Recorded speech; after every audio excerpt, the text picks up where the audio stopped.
Assalamualaikum warahmatullahi wabarakatuh. Berjumpa lagi untuk belajar bersama anak-anak kelas 6 generasi hebat, generasi milenial. Kita belajar tema 7 kepemimpinan, subtema 3 ayo memimpin, pembelajaran yang keempat. Untuk mubal yang akan kita pelajari adalah PPKN dan SPDP. Untuk tujuan pembelajaran yang akan kita capai adalah sebagai berikut. Mari kita lanjutkan ke fokus materi. Penerapan nilai kepemimpinan sesuai nilai sila-sila Pancasila. 1. Nilai ketuhanan. Nilai ketuhanan menyatakan bahwa bangsa Indonesia mengakui dan meyakini adanya Tuhan Yang Maha Esa sebagai pencipta alam semesta. Manusia sebagai makhluk ciptaan Tuhan harus taat dengan menjalankan perintah agama dan menjauhi larangannya. Nilai ketuhanan meliputi kebebasan dalam memeluk agama, saling menghormati antar umat beragama, tidak memaksakan agama kepada orang lain. Kemudian yang kedua, nilai kemanusiaan. Nilai kemanusiaan diartikan sebagai kesadaran dalam bersikap dan berperilaku berdasarkan nilai-nilai moral. Setiap manusia diakui dan perlakukan sesuai dengan harkat dan martabatnya sebagai makhluk ciptaan Tuhan Yang Maha Esa, yang sama derajatnya, sama hak dan kewajibannya, tidak membeda-bedakan agama, suku, ras, dan keturunan. Yang ketiga, nilai persatuan dan kesatuan. Nilai persatuan dan kesatuan mengakui dan menerima serta menghargai adanya keberagaman yang dimiliki oleh bangsa Indonesia. Kemudian, yang keempat, nilai kerakyatan. Nilai kerakyatan memiliki makna bahwa sistem pemerintahan di Indonesia adalah dari rakyat, oleh rakyat, dan untuk rakyat. Segala kebijakan yang diterapkan di Indonesia diputuskan melalui musyawarah untuk mufakat melalui lembaga-lembaga negara berdasarkan pertimbangan yang bermanfaat bagi kepentingan rakyat. Dalam menggunakan hak, kita harus selalu memperhatikan dan mengutamakan kepentingan negara serta kepentingan masyarakat di atas kepentingan pribadi ataupun golongan. Yang kelima, nilai keadilan. Keadilan mengandung arti adanya persamaan serta saling menghargai antara hak dan kewajiban. Setiap orang mengakui hak dan kewajiban masing-masing, menghormati serta menghargai hak dan kewajiban orang lain. Nilai keadilan ini mengandung makna tujuan bangsa Indonesia, yaitu terciptanya kehidupan yang adil dan makmur. Agar dapat menerapkan nilai-nilai kepemimpinan dalam kehidupan sehari-hari, kita harus menerapkan sikap-sikap berikut. Yang pertama, bertanggung jawab saat mengerjakan tugas, baik individu maupun kelompok. Yang kedua, bekerja sama dengan baik antar sesama teman. Yang ketiga, mementingkan kepentingan umum di atas kepentingan pribadi atau kelompok. Yang keempat, mampu membuat keputusan terhadap suatu permasalahan. Kita lanjutkan.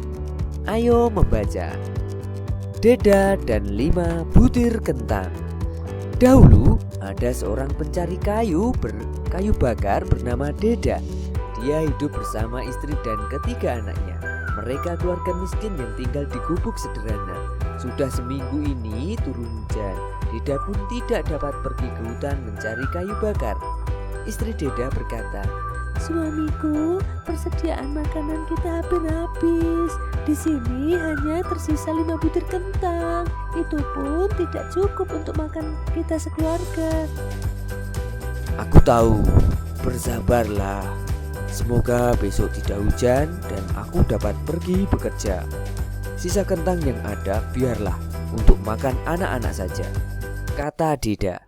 Menjelang sore, ada seseorang yang mengetuk pintu rumah Deda. Setelah dibuka, ternyata ada seorang pengemis tua. Dia basah kuyup kehujanan.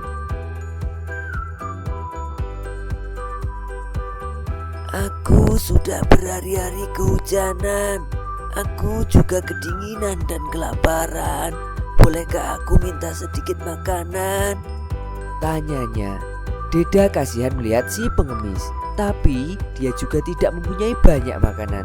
Deda bermusyawarah dengan istri dan anak-anaknya. Akhirnya mereka sepakat untuk memberikan sisa makanan kepada si pengemis. Baiklah, kami akan memberimu 5 butir kentang itu kepadamu. Kami sangat kasihan melihatmu, kata Deda kepada si pengemis. Tunggulah sebentar, aku akan memasaknya dulu, kata istri Deda. Setelah matang, kentang pun dihidangkan. Si pengemis makan 4 butir kentang. Kini kentang yang tersisa tinggal 1. Sebelum pergi dia berpesan, jika kalian mau makan, irislah kentang ini menjadi 5. Pasti cukup untuk makan keluargamu.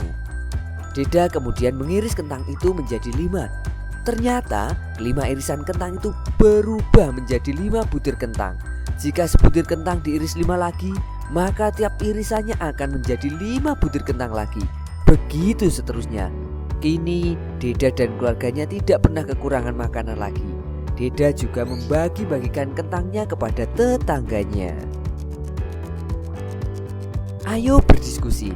Bersama kelompokmu identifikasikanlah penerapan nilai-nilai Pancasila yang ada pada cerita Deda dan 5 butir kentang di atas.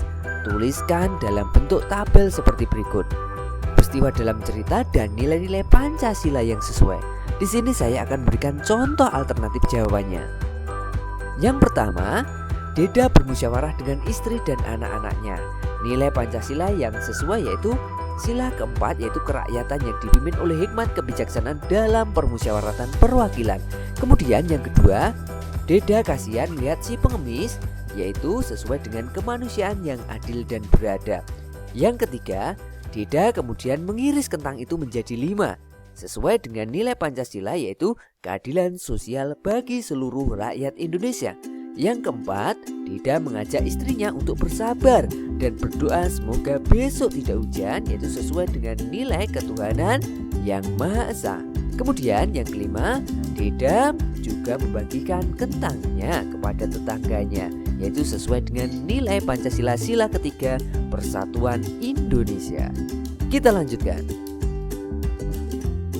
Ayo berkreasi, buatlah patung dari bahan lunak di sekitarmu. Kamu dapat menggunakan tanah liat, bubur kertas, lilin, sabun, batangan, atau plastisin. Buatlah bentuk seperti yang kamu inginkan. Berikut contoh membuat patung dari bubur kertas. Siapkan kertas bekas, rendam kertas kira-kira selama 24 jam sampai lunak. Buatlah kerangka menggunakan kawat. Besar kecilnya kawat menyesuaikan besar kecilnya patung yang akan dibuat. Kertas yang sudah lunak dapat ditumbuk lagi, lalu diperas dan dicampur dengan lem kanji. Kemudian tempelkan bubur kertas pada kerangka kawat sesuai dengan bentuk yang diinginkan.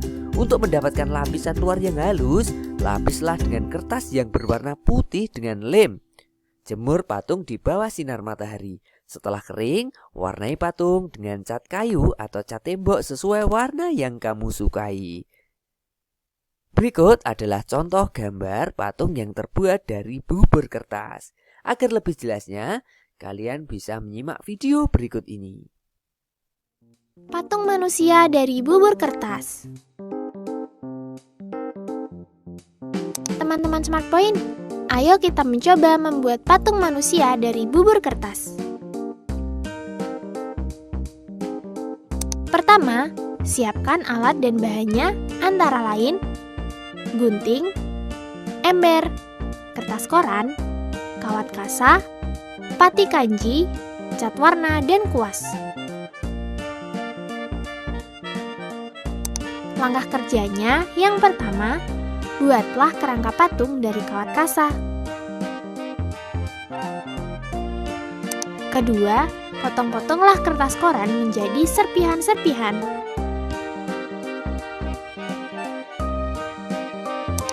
Ketiga, rendamlah serpihan koran ke dalam air.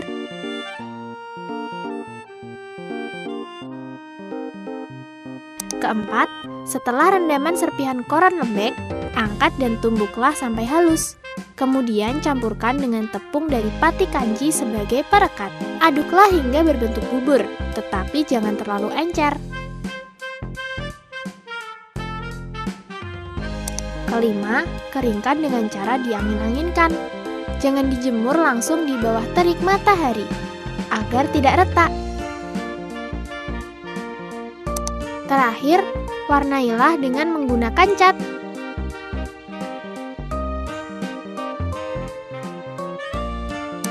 Selamat mencoba!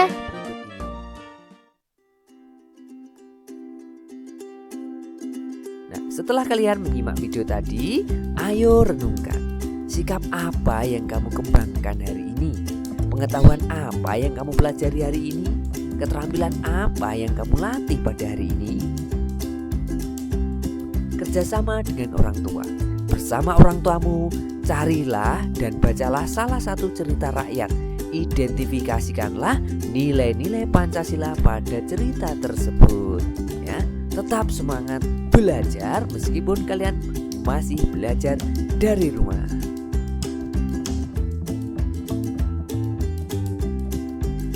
Terima kasih. Wassalamualaikum warahmatullahi wabarakatuh.